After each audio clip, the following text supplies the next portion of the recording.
The Gateway brings you the day's news each weekday from around the St. Louis region and the state capitals in Jefferson City. Our schools are accredited. We don't need this bill. And Springfield. How many more years must pass before lawmakers see time is of the essence? I'm Abby Larico. Join me each weekday for The Gateway on the STLPR app or wherever you get podcasts. Eric Schmitt has been a U.S. Senator for a little less than 6 months, but he says that he's been able to make an impact not only on committees dealing with armed services and commerce, but also in moving the debate forward about administrative rules and technology companies. Schmitt joins us on the latest episode of Politically Speaking to talk about his impressions of the U.S. Senate and the ongoing struggle to raise the nation's debt ceiling. Let's hit the music. This is the Politically Speaking podcast, the definitive show about Missouri politics. My promise to St. Louis was that I would do the absolute most for each and every person, starting with those who have the very least. What I wanted to do was look and see what other states are doing. We have to be willing to change those laws, that they are balanced and they affect everybody equally. As somebody that grew up in the St. Louis area, in North St. Louis County, I didn't know any lawyers growing up. We got to find long-term solutions to make government better, but also to be able to provide services to people. I don't want to leave that federal money that we've been leaving all these years on the table. We need to be spending this money to take care of Missourians. I thought we accomplished a lot this year, but a lot more needs to be done.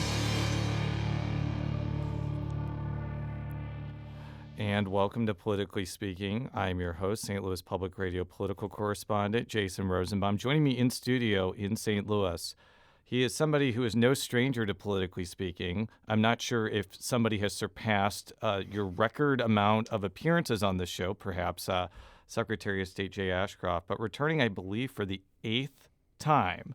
Yeah. Eric Schmitt, great to be. And I made the intro. My voice is in the intro. That's a big deal. It is finally arrived. You are a huge deal. You wouldn't believe how many people want to be in that intro. I've never bugged you about it, have I? I've never said anything. I just heard it for the first time, and I'm so proud that this kid from Bridgeton has made the intro.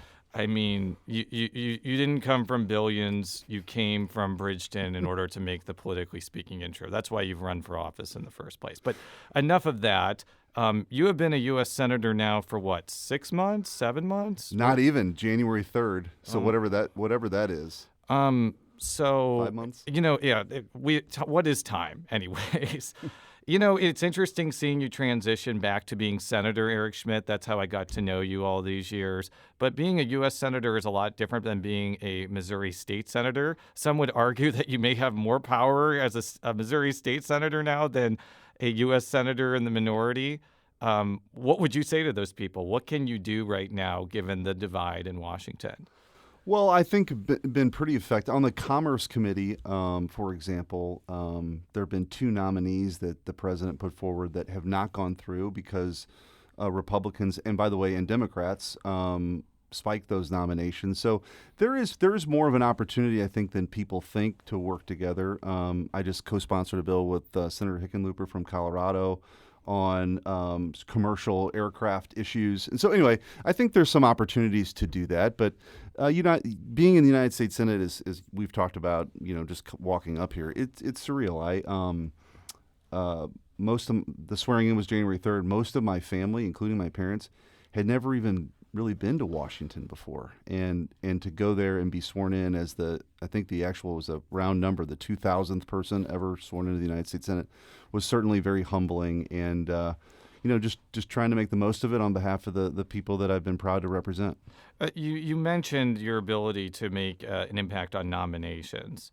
And you mentioned those 2 nominees on the Commerce Committee. What about judicial nominations? I know you wanted to be on the Judiciary Committee and you didn't get a slot on it, but my understanding is you've still been able to impact discussion on that, especially with the whole situation around Dianne Feinstein being gone for several months. Yeah, I mean, in the Senate, it typically, except on the judicial nominations now, but, it's 60 votes to really proceed, right? So the Senate still maintains a filibuster. But on the judicial nominees, it's essentially a simple majority moving forward. But, there are, Senator Manchin, Sinema, Tester, Sherrod Brown, these are not automatic yeses on confirmations for them. And so I think you just try to make the case and make good decisions. Obviously, yeah, you mentioned judiciary. I think, given my experience, but I will tell you, seniority is a very big thing in the U.S. Senate. And you have like none.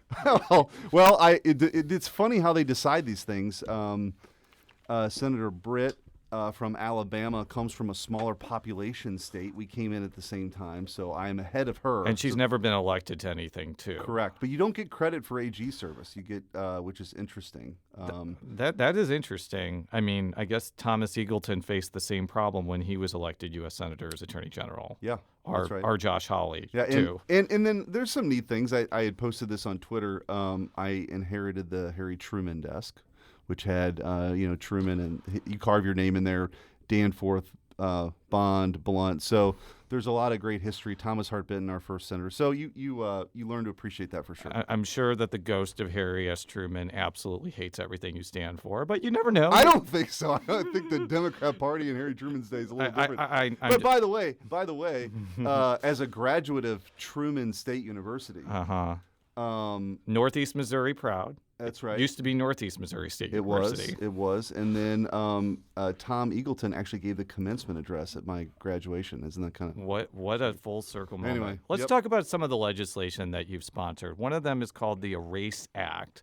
and that involves something about like regulations coming out of federal agencies. Talk about what it would do, why you're putting it forward. Yeah, so I think in a broad sense here, and this has been consistent in my time, and certainly I think has been highlighted by recent events. But for me, our founders created a government that was accountable to the people. That's the idea of self-government. You can send somebody there, you can send them home, you can send them back, but ultimately when you're voting on things, people can judge your record. I think what we've seen over the decades now is this growth of the administrative state. These unelected bureaucrats have way too much power over people's lives.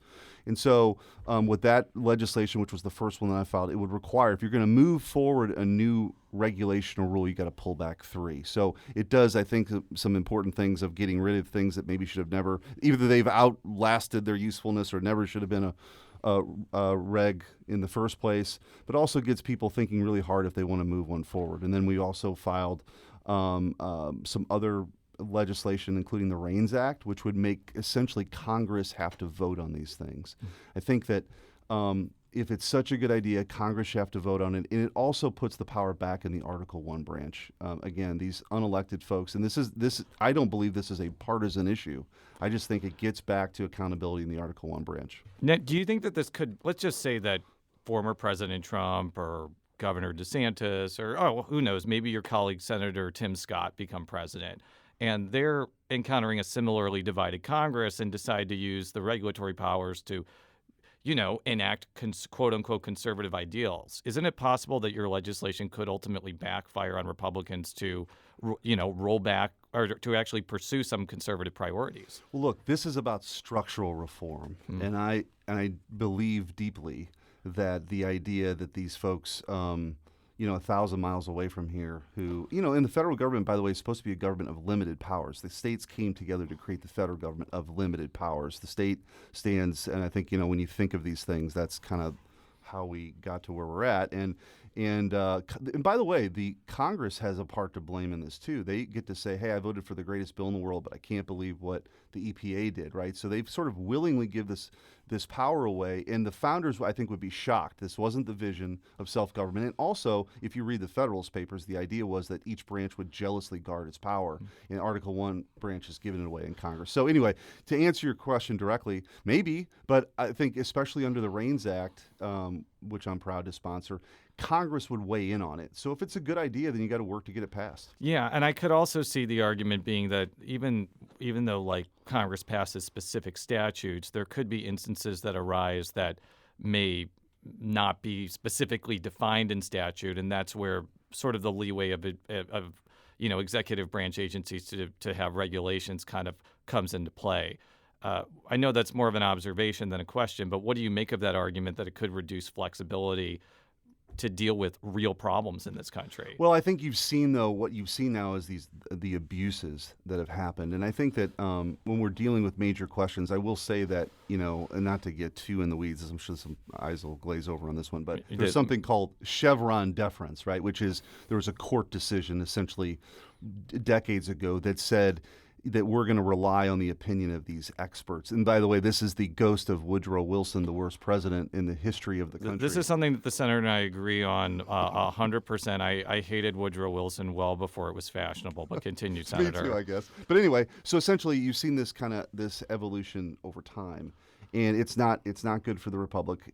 But in this, we were involved in this when I was AG in the West Virginia versus the EPA case. Essentially, the court narrowed that deference and said, look, if this is a question of major political or economic significance, we're not going to give this sort of deference to these agencies. So it narrowed the scope, but there's more work to do. And by the way, President Trump, for example, had a 2-for-1 rule. I mentioned the 3-for-1. He had a 2-for-1 rule. Joe Biden got rid of it on day one. And so the whole point of all this is to codify this. And again, I don't think this has to be partisan. These are good government reforms. All right. I would be remiss if I didn't ask this question. I promise you, Senator, I'm not going to ask you to respond to every Missouri state government-based thing. But since we are talking about administrative rules, your successor as Attorney General, Andrew Bailey, instituted pretty stringent administrative emergency rules that would have restricted transgender health care for adults and minors.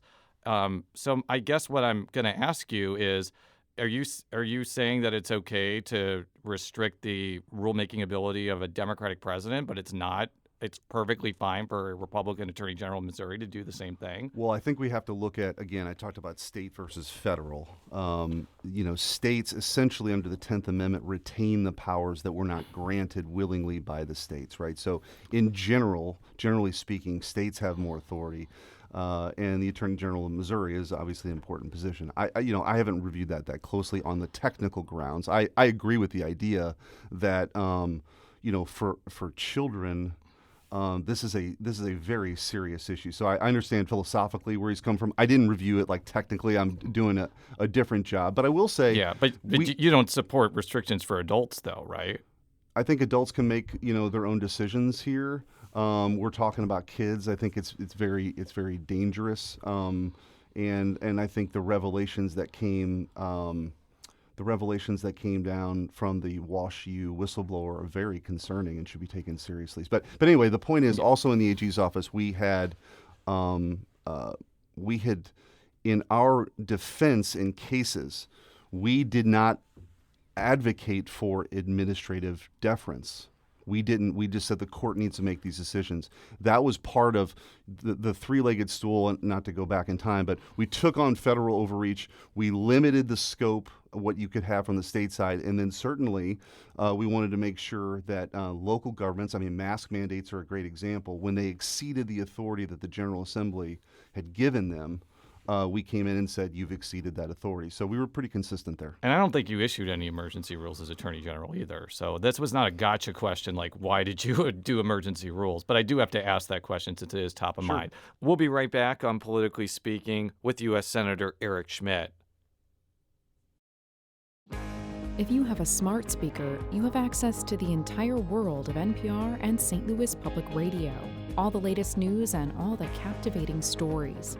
Activate our voices with yours by telling your smart speaker to play St. Louis Public Radio. Let's move on to another bill that you sponsored about big tech and Section 230 protections, which for our listeners, Section 230 gives general immunity to technology companies with respect to third-party content created by users. This involves government, and I'm using your words, not mine, colluding with technology companies to censor people. Mm-hmm. Can you kind of explain what went behind this bill and what you're trying to do here?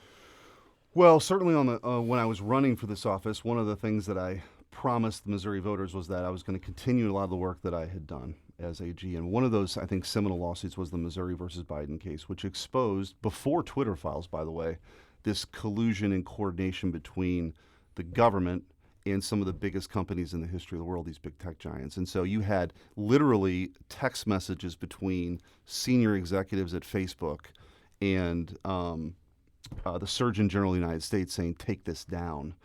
It's illegal, of course, under the First Amendment for the government to censor speech. They also don't get to outsource that to these big tech giants. And so what this bill does is it says, look, if you're going to do that, if you're going to engage in that activity as a big tech company, you are no longer going to receive the benefit of Section 230 protections, which limit their liability. I mean, they're essentially, when this was created in 1996 under the Telecommunications Act, the thinking was, look, the internet, which was kind of the new frontier, these are platforms, right? They're not publishers. They're not like news agencies where they have editing, responsibilities or whatever. They're a platform. And when you no longer are a platform and you're now censoring, you don't get that liability protection. So the Collude Act would say, if you're engaged in that censorship enterprise, Section 230 protections are gone. Okay, so I'm going to use an outlandish example here. Let's say that I went on Twitter and I said, Senator Eric Schmitt hates Rage Against the Machine and thinks Freedom by Rage Against the Machine is the worst song ever written.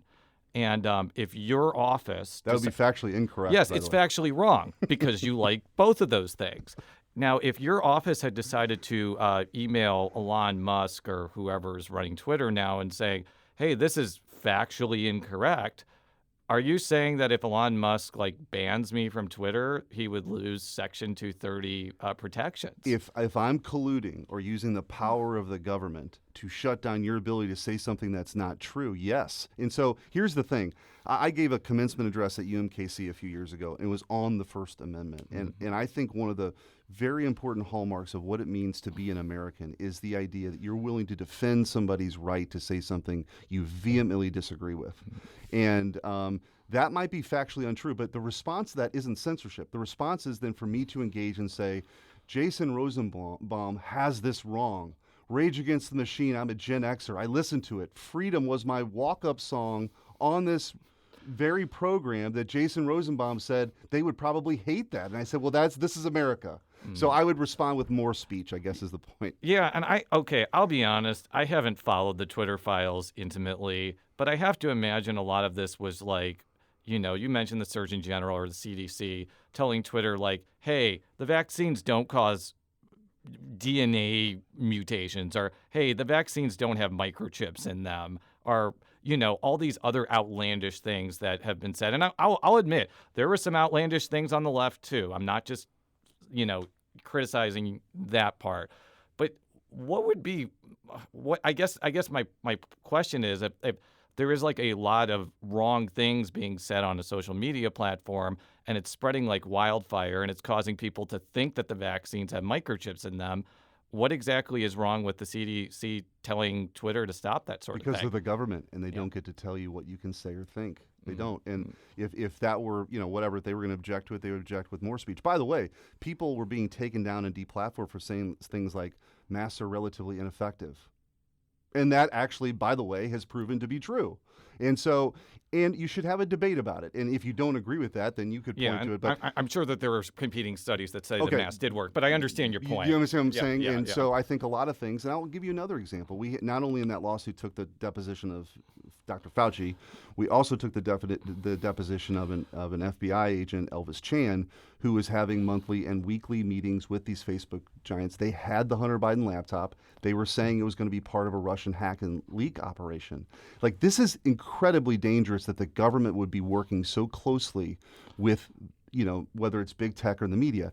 And I just think, and I'm not ascribing this to you, but particularly with journalists, put your red or blue jersey off, and everybody votes, whatever. That's their right to do. But this is an incredibly dangerous situation in my view. It ought to scare the bejesus out of people. I don't care who you vote for, what your political stripe is, that the government is this involved with what people can say or what they can hear or what they can see. Okay, I mentioned Musk earlier, and he's gotten into a lot of controversy because he's bending to the will of the Turkish government and censoring tweets about the Turkish elections. So obviously, I understand that the United States government can only do so much, but would your bill punish him for censoring speech at the behest of authoritarian countries like Turkey. Well, we're dealing with the First Amendment right that Americans have, in our Constitution. I'm not really getting into Turkish disputes that I'm unaware of. Well, you're aware of them now. I think. Would you agree that that's wrong? I don't agree. Yes, I don't agree with that. But unfortunately, a lot of parts of the world, which we take for granted, I think, in this country, is that people don't have the ability to say what they want to say or speak their minds, and that's wrong. I would object to that. I think our great legacy as a country is that we believe that our rights come from our Creator, and the government's role is to protect those rights, not infringe upon those rights. And the First Amendment is first among those. Now, before we move on to the debt ceiling, it is not a secret. You don't have to pull out your phone and scroll through my tweets like some people would, that I'm not a fan of Elon Musk's stewardship of Twitter. I think he's done a terrible job. I think Twitter is significantly worse. I actually want to thank Elon Musk because I've used Twitter significantly less since he took over, and my mental health has improved. Good for you. But I said this on Say This on the Air, and I want you to respond to this. I had a feeling because Elon Musk when he tweets, what would be considered by some to be conservative political views, that Republicans were going to basically give him a pass and just defend him at every turn. I mean, you're on the Commerce Committee. There could be some Twitter-related things that come before you. Are you just going to give him a pass because he espouses conservative viewpoints? Or are you going to hold him accountable for some of the things that may be, run afoul of actual federal laws or FTC or whatever? Well, I think the Collude Act we've just been talking about could very well do that, right? I'm not giving Twitter a free pass because Elon Musk bought them. My idea is that this ought to be a platform where people can express their points of view. The other important thing here, Jason, is the First Amendment really is our pressure release valve. Most disputes around the world, even to this day, certainly in 1776, were decided through political violence. Right. And I think it's an important idea to know that this is how it's the beating heart of the Constitution. It's a way that we release pressure. People can say what they want to say in the town square, and they ought to be able to say that in the virtual town square. But I admire him for what he's done. I think he would probably take issue with calling him a conservative. I don't know if that's what he is or not. He was on Bill Maher's show. Yeah. By the way, Bill Maher considered himself a liberal, and it feels like he's kind of seen that this sort of narrowing of the bandwidth of what people can say and not say is just not healthy for us. Yeah, I don't know if he believes in anything. He may all be performative, except I do think that, I'm going to move on. I could go down this Twitter rabbit hole, but we have a limited amount of time. Debt ceiling right now, there's still this standoff between Republicans that want significant reductions in spending in exchange for raising the debt ceiling. You're one of those people. Yes. I want you to explain why. I don't think this is sustainable. I think the idea that we spend with reckless abandon, it cannot sustain itself. I mean, even in Joe Biden's new budget, $7 trillion worth of spending, $5 trillion worth of revenue, this just doesn't add up. I think the things that are being talked about, like clawing back the COVID dollars that haven't been spent, work requirements, the 87,000 new IRS agents, those are very reasonable. And so I think we need to have spending reform. It's certainly something that I talked about a lot on the campaign trail. And when you run 3 times in 6 years for statewide office in Missouri, you get around the state and you hear people, and I think people don't understand how Washington, D.C. just doesn't play by the same rules, not just of their family budgets, but even the state of Missouri has to balance their budget. So I think that this is something that's really important. Now, you probably have heard Democrats and the president say, you shouldn't hold the nation's credit hostage. But let's take that aside. The Republicans control the House. The Democrats control the Senate. So I can't imagine that the final deal is not going to have something that Republicans will not vote for. So with that dynamic in place, are you confident, even if you don't get everything you want, you may get some things you want?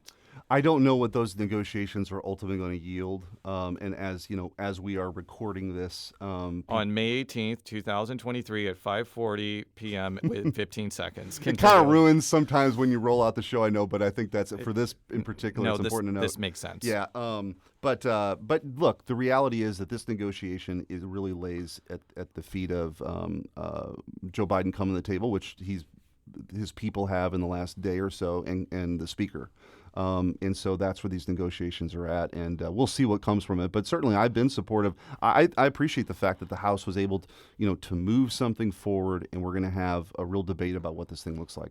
But you think there'll be some sort of deal? Like we've seen this movie many times where the debt ceiling was about to expire, and eventually there's a deal because default is so catastrophic that it would probably make the Great Depression look like the Roaring '20s. So it seems like, is there really like actual possibility that we default here? That, I guess, is my question. Well, it took almost 100 days for Joe Biden to come to the table, and maybe they were just waiting to see what the House was going to do. But I don't like the idea of the brinksmanship at the end. And by the way, it raises a much larger issue of getting back to regular order in the United States Senate. It may surprise many people. There's not actually a budget. There's not actually appropriation bills that move forward. That has to change. These are kind of the structural things that need to happen that I would hope that Republicans and Democrats can agree upon. And I will tell you, in my conversations with senators of both parties, I think people want to get to that. But there's immense power, Jason, in just a few people deciding things at the deadline, and we've got to get away from that. What about a talking filibuster? I think that the talking filibuster that the Missouri Senate has can be a very powerful tool because it forces senators to actually stand up and talk. I can't imagine though that that's going to be brought to the U.S. Senate. But what do you think about that idea? I doubt it. I think the 60 vote threshold is very important. And listen. This is my opinion. I've mentioned it many times. I think it would be catastrophic for the Republic if we moved away from that. I think that you've got, but right now, the Democrats are just a couple of votes away from ending the filibuster. They want to pack the court, add states to the union, federalize elections. That would be a disaster because once you go down that road, let's just take court packing. Once you say 13, well, why not 20? Why not 50? Why not 100? And you go down this sort of banana republic road. So anyway, I think it's important to maintain the 60, which is where the Senate's at. I think there should be 300 Supreme Court justices, but that's for another day. My last topic before I let you go is about presidential election impact on Congress. How do you think the GOP primary for president will affect how the Republican caucuses in the House and Senate view certain issues and strategize on things? I don't see that so far. I mean, I was very early. I'm one of the first senators to come out and support President Trump. I think what we had a dynamic economy, rising, incredible wage growth, a secure border, energy dominance. So those are the reasons why I'm supporting the president. Look, it's very likely that Senator Tim Scott, who's in our conference, is going to be running. I mean, I think that's going to happen. I would just tell you that people, in my experience so far, want to work on the issues. I just don't think those are going to. I mean, those are going to be decisions that people need to make about who they endorse and who they talk about. But as far as the legislating, I think a more dominant factor, Jason, would be that we have divided government. We have a Republican House and a Democrat-controlled Senate and a Democrat in the White House. That's probably going to have more to do with the dynamic. I could think of one issue, and again, full disclosure, I'm half Ukrainian. I have strong opinions about this. But I'm just going to be talking about this in pure political terms. So, former President Trump is very opposed to Ukraine funding. Ron DeSantis has been skeptical of it. But also, I'll be candid, like there is a pretty strong undercurrent among Republican voters that they don't want a infinite blank check for Ukraine forever. But that doesn't seem to be trickling down to Republican members of the House and Senate. There still seems to be pretty strong support for Ukraine funding and for a long time. Could you see that sort of thing impacting debate on that issue, which is top of mind to you since you are on the Armed Services Committee? Yeah, I don't know. I mean, I will tell you that my focus on that committee, which is an incredibly important committee, I'm proud to serve on it. And Missouri has obviously Whiteman and Fort Leonard Wood, but beyond that, our attention, I think that needs to be more sharpened on China and their intentions. I mean, it had a spy balloon, of course, traverse across the continental United States, including Missouri, which I think opened a lot of people's eyes about what's really going on there. The truth is, and I'm not disclosing any confidential information or top secret information. I mean, they've built islands in the South China Sea and fully weaponized these islands. They are playing for keeps. They're in space. So we have a multi-front sort of competitor here, and we need to take that very seriously. So, my particular focus on that committee has been related to China. But I think, look, people are going to have their own opinions, but you've got people who've been in the Senate for a long time who have deeply held positions, and we'll see where it all shakes out. And finally, I would be remiss, because I think you're on the space subcommittee. Mm-hmm. Do you want to be like former Senator Bill Nelson and be the tallest man to be sent into space? I don't think they send 6'6" people into space. You got to break some ground. I just made the intro on the show. I'm good. Oh, on that note, Senator, it was a pleasure to talk with you. We will be having you back for the next 6 years and beyond, because this has been very enjoyable and very informative to our listeners. Politically Speaking is a product of the St. Louis Public Radio, which is part of the University of Missouri St. Louis. You can find all of our stories at stlpr.org. And Senator, how could people find you on social media or any other place you want to be found? They can go to the official Senate site, which is schmitt.senate.gov, and I'm also on the Twitter machine at Eric_Schmitt, and the Insties and the Facebooks and all that stuff. Yeah, I've seen your reels on the Cardinals. They're really, and you have some good family pictures too. Yeah, it's fun, and I'm doing the congressional baseball game, so we'll probably have some content about it. It's, by the way, practice starts at 5:45 in the morning, D.C. time. That is 4:45 in the morning in St. Louis. It's very early, but I'm enjoying it. If you have 3 kids, that is basically when you usually wake up until next time. So long.